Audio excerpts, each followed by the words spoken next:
Welcome to another tutorial of the basics of programming. Today we will look at a topic that is commonly relevant when creating some applications, and that is talking to a database.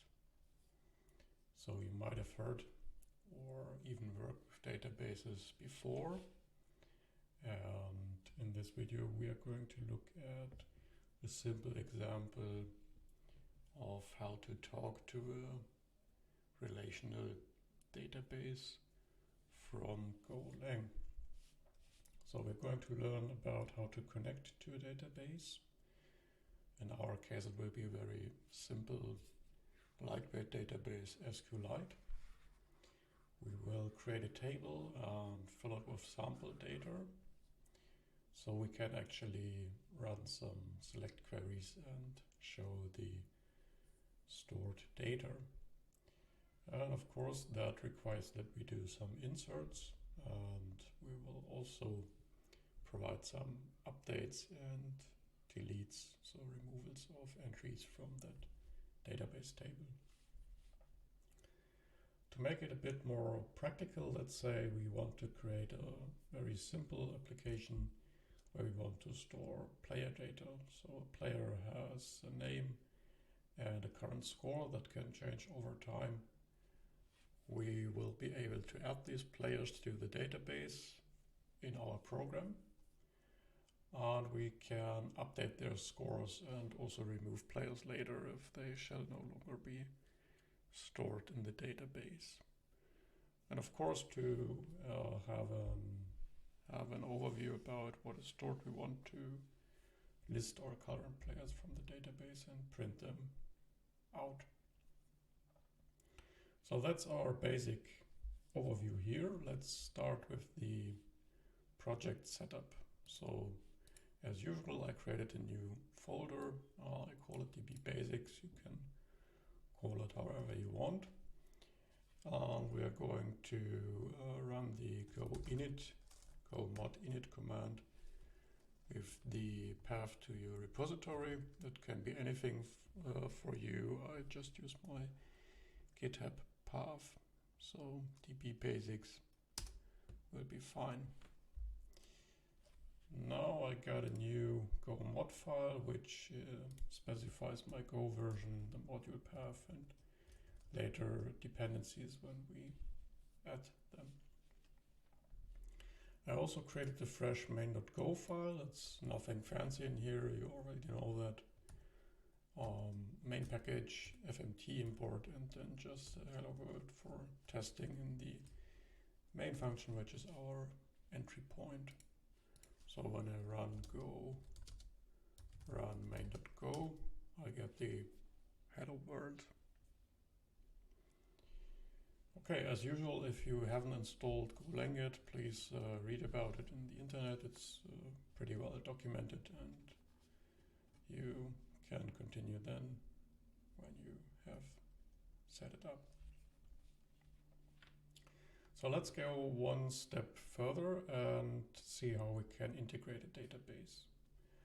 Well, there are all kinds of databases, and you may know databases like Postgres or MySQL or something like that. And the basic way of talking to these databases is very similar. So Go has an SQL package in the standard library. You can search for the documentation, and it describes very well that there's a DB type. That's what you get when you open the connection to the database.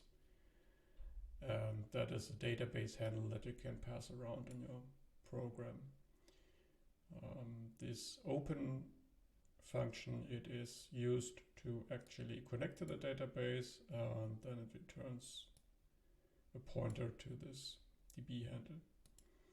Then you can use that to make all kinds of typical database operations. So for example, exec is to run a query, for example, an insert or an update. So you write the pattern for the statement, SQL statement, and then the arguments for the placeholders. We will see that later, and it will become more clear then. You can also use things like a ping that is testing if the connection is actually live to the database and things like that.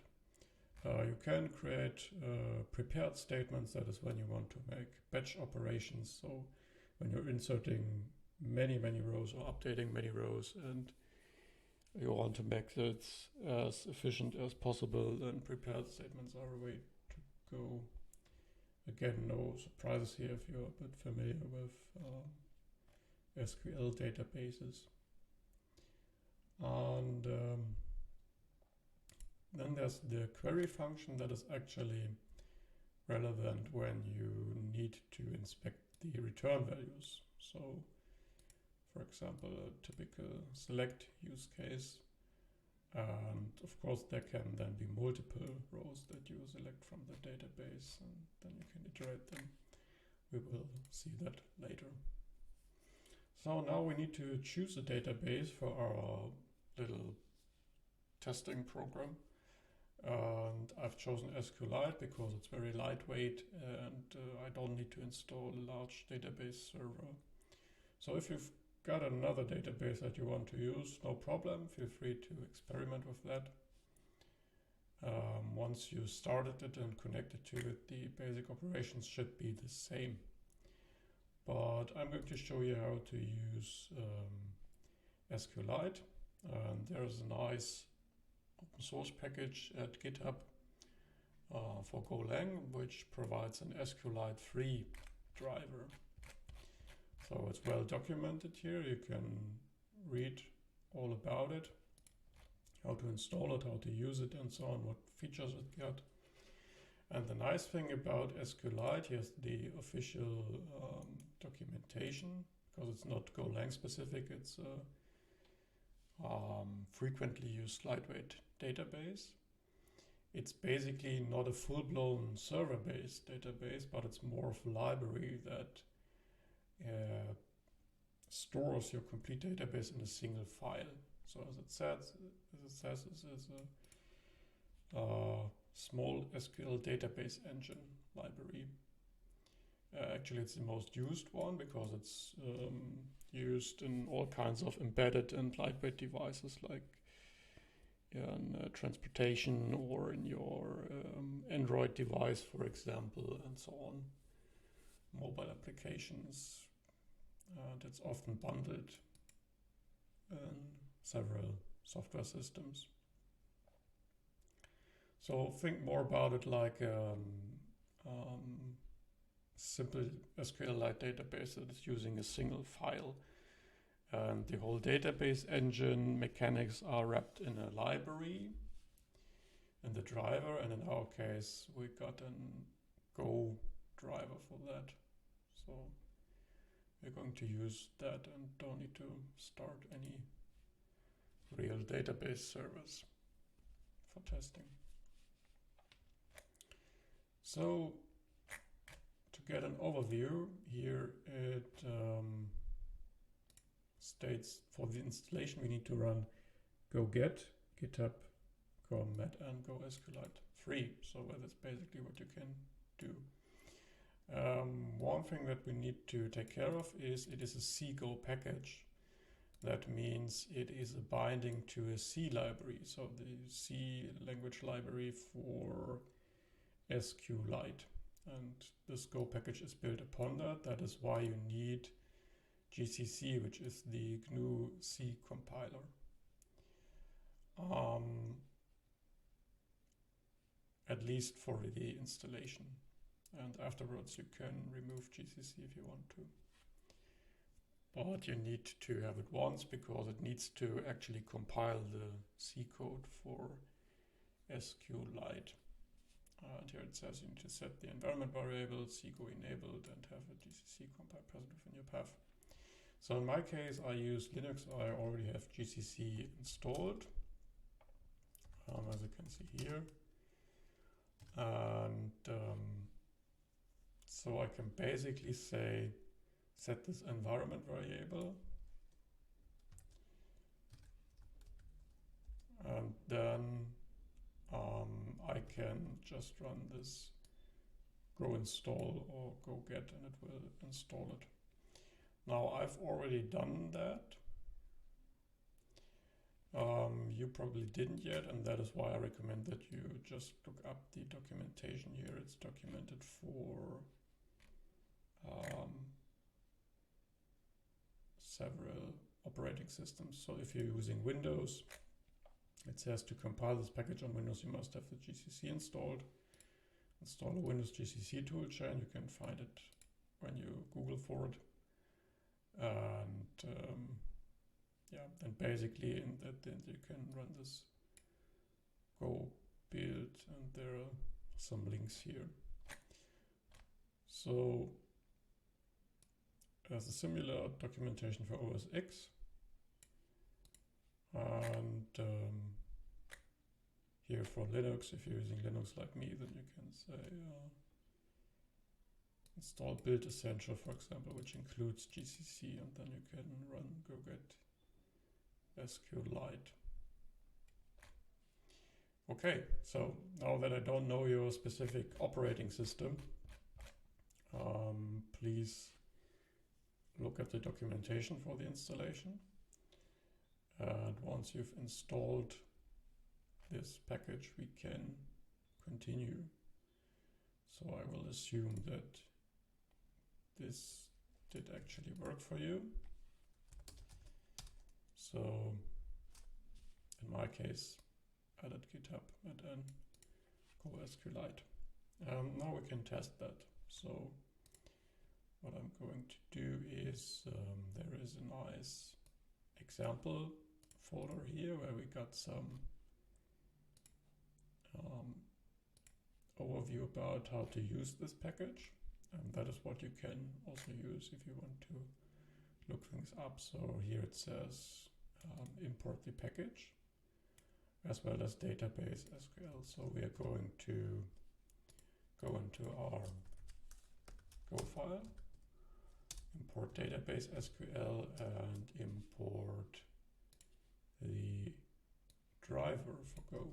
So that is needed to actually use the database. That is the API defined by the Go standard library, and that is the implementation for SQLite DBs. And then, as you can see, we can use, actually let's look up here, there's this open functionality. So we are going to call SQL.open, and then we have to pass a driver name and data source name. And what we get is a pointer to this DB type and a potential error as usual, so we need to check if anything went wrong. So let's do this, and the driver is called SQLite free. You can see this in the documentation on the GitHub page and in the examples. And the second string is our database file name. So let's call this player DB.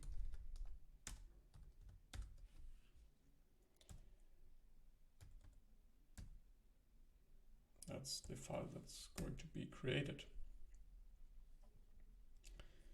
So now we assign the DB handle and the arrow.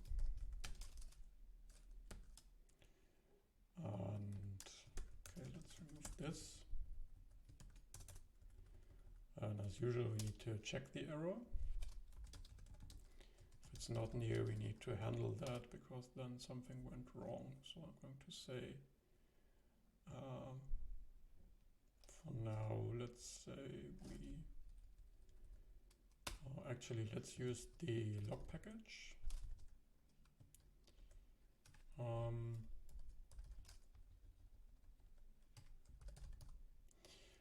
Log is basically an improved way of just printing to the terminal. So maybe you're familiar with logging.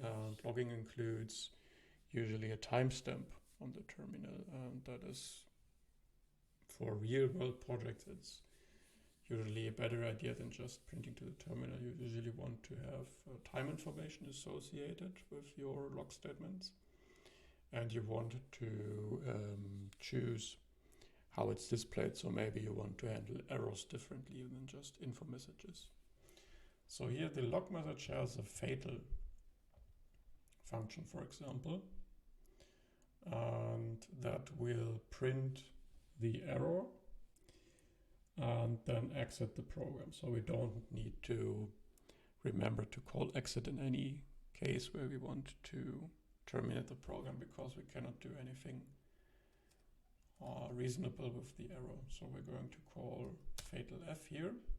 That says it's equivalent to printf followed by =OS exit with an error code 1. So I'm going to say error on db open, and then with the default format I'm going to print the error. It's going to exit. So now we got the DB, we can do things with the DB, like for example start or enter transaction, database transaction, or run a query or something like that. So there's also a stats function. Let's run exec for creating our first table. So we can say this is our create table statement. And in Go you can use these backticks for multiline strings. That is helpful for longer strings, because otherwise when using a normal string I'm restricted to a single line. So I would say one line here. And now when I have a line break, it has an error. I could instead use multiple and just concatenate them all together like this. But that's usually pretty error prone, and you have to remember to concatenate it and to start and end every string line. So it's easier to just use these backtick string literals to define multiline strings. And if you've worked with SQL databases, you know that the command is typically create table. We're going to call the table player, and we want column for the name and for the score. So we can have a look at the SQLite documentation of create table, so you know how it looks like. It's create table. There you can say if not exist. That is a good idea for us, because when we restart the program, the table will already exist. So we're going to add that. If not exists, then it will not cause an error if the table is already there. Table name comes after that, so like this. And yeah, then comes the column definition, which consists of the column name, the type name, and a potential column constraint. So player shall have a name, which is text type in SQLite, and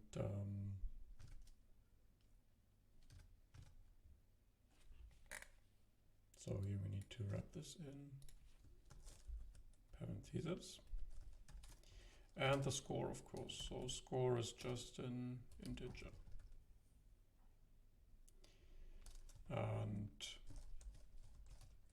then we got our create table statement, and we can run it here with db exec. We got a result that we don't really need to query here, but we need to check for the error again. So if the error is not new, we need to handle that, and in this case we will terminate the program with an error message.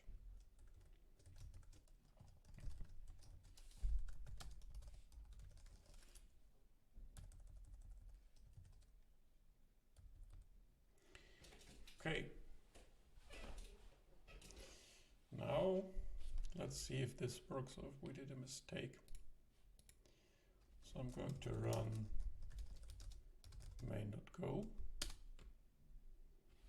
And it didn't say anything, so that's probably good. We can see here it created player DB file.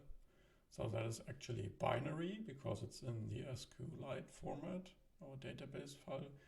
So we won't be able to read it in a good way, but just to see if there's something in here. You can see here it's SQLite format 3 and then some binary data that we can't read because it's not a text format, right? It's optimized for storing and for efficient querying and so on. So now we created a database file and we created a table. Let's actually put something in there and read it out to see if this actually works. So what we need is another db.exec, and this time an insert statement. So I'm going to write insert into player, column name score, values, and yeah, then you can use placeholders with these question marks and specify them here as arguments. So for testing, we're just going to insert player Bob and score 12. So when the query is run, it is going to replace the question mark placeholders with the actual values. That is useful because usually you want to use variables and not hard-coded values inside here. Moreover, it's more secure because it shields against SQL injection and things like that. So you should usually do it this way. So now again, the return value is not really important for us, but the error is. And you can see we are repeating ourselves with the error checking. So let's write a simple check function that gets an error. And in this we were going to do the check, reacting with fatal if the error is not nil. We can actually add another parameter for specifying some context info.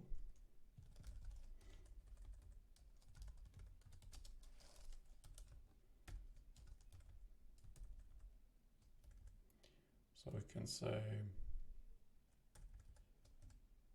error on then the context and the error itself.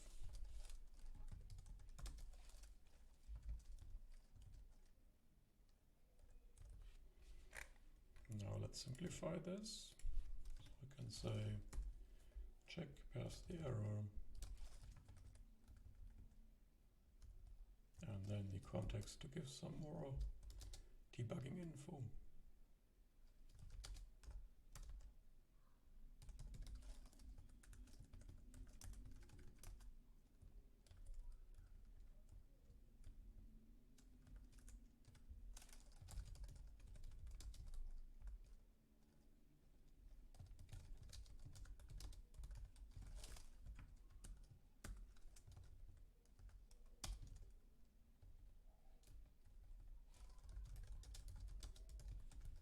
And it immediately looks much cleaner, right? So then the only thing that we need to actually verify the insert worked is to make a select. So let's use db.query, and we will say select all from player. So now we got a result and a potential error.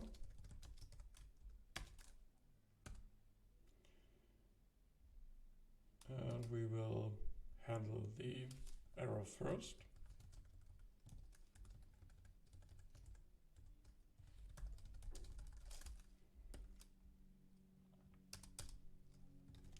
And now our result.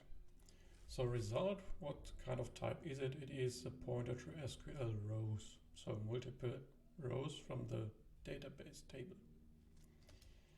And by using the next function, we can check if there is another row that we can read. So as you can see, it returns a bool. Then there's also a close, so we need to actually close this when we're done. And we get some additional information, like what are the columns called, what are the column types, and so on.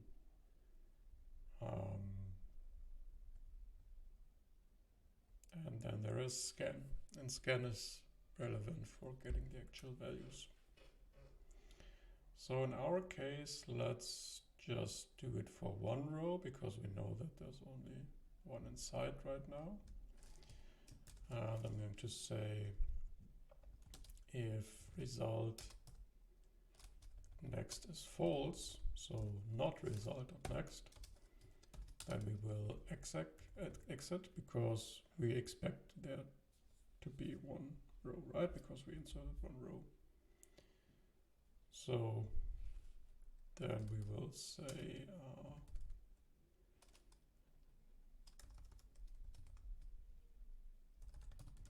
log.Fatal expected to find one row, but got none.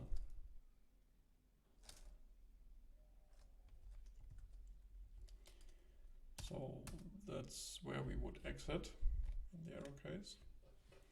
Otherwise, we can say result.scan. So the next actually progressed ourselves to the next result in the row. So you can think about it like a pointer that is pointing to the current row that we are looking at.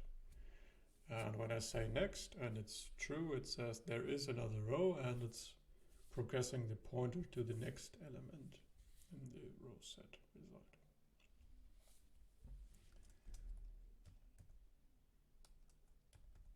So now we can call scan, and as you can see, it takes an arbitrary number of parameters. So what is that about? Well, that is how we read the results. So we know that our player has a name and a score. So these are the columns that we're going to get when we say select all from player. And scan actually reads these values. That's what we want. So we first need to create variables for that. And I'm going to create a variable for the name, which is a string, and for a score. So as you can see, I'm using the explicit variable declaration because it doesn't really make sense for me to specify a value initially, because it's filled by scan. And then we're going to pass the pointers. So if you're not sure what pointers are, please look at my earlier videos. There's one about pointers, and we also used pointers in past videos. But the gist is that we are not copying the value of the variable to the scan function, but they're passing a copy of the address. So that is a pointer is an address to a memory location. And by passing this address to the scan function, it can actually write the column value into the variable. So now again we get a potential error that we need to check. That is normal for I/O operations, that something can go wrong.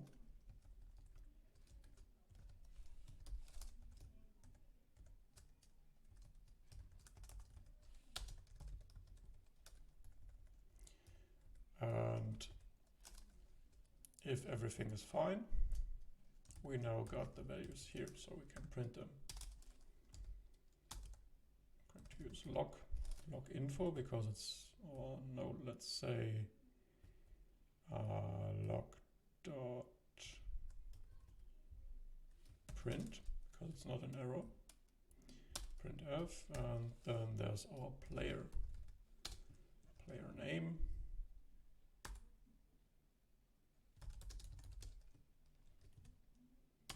And score.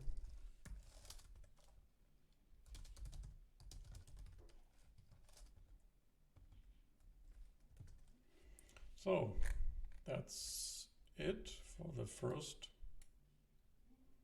test run.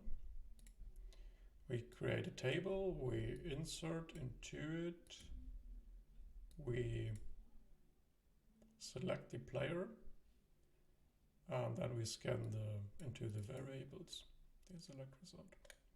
So since we already inserted the player, let's remove the player DB file so it's recreated, and we create the Bob entry only once. Otherwise, another one is added. Okay, let's check if this works, or if we need to debug something. And you can see it works. So we found player with name Bob and score 12. And that is the select result from what we inserted before. And again, we can look into PlayerDB. You can download a tool that reads SQLite files. There are some out there, which is pretty handy. But of course, this is binary, so you won't really see much here. But at least there's some characters that we can see. So here's the create table statement, and then there's, here you can see Bob's name because that character is readable. So there's something inside there. Okay, so this is, in a nutshell, the very basic way of talking to the database. We open the database by using a driver. You can add many more parameters here. This is usually documented for all database drivers. So if you got maybe a Postgres database or a MySQL database, then you probably would specify the URL or the address, host port, and so on, user password to actually connect. Then we did some table creation, so data definition, schema definition. Created the table, we inserted one record and selected everything from player in order to check that the insert actually worked. The select has shown us that it worked. So that is a very minimal example. Let's make sure that we're actually cleaning up our database resources.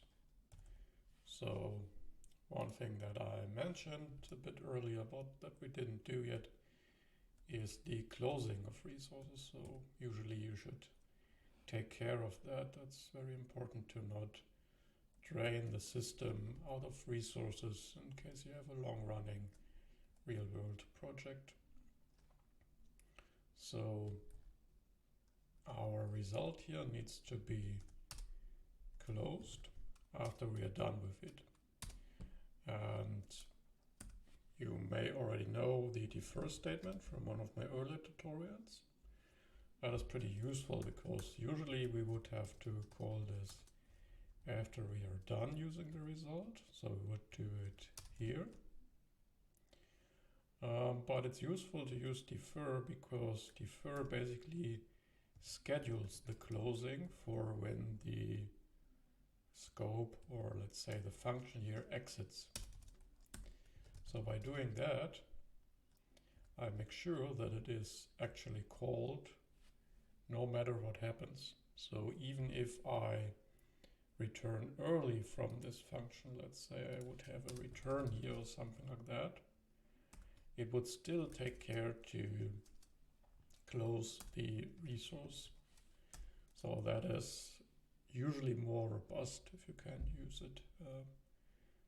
Please feel free to make use of it. It's pretty similar to the try finally statement that you may know from other programming languages like Java and Python and so on. So another resource that we need to clean up is the actual DB handle. So that is a operating system resource. I mean, we are opening a file here for the operating system. So we need to make sure to close this once we no longer need it. So I'm also placing the db.close here. Now we're going to use this knowledge to actually build something a bit more useful. So we're going to extend it to actually have the option to let the program add, remove, or update players. So that's what we're going to do in the second part of the tutorial.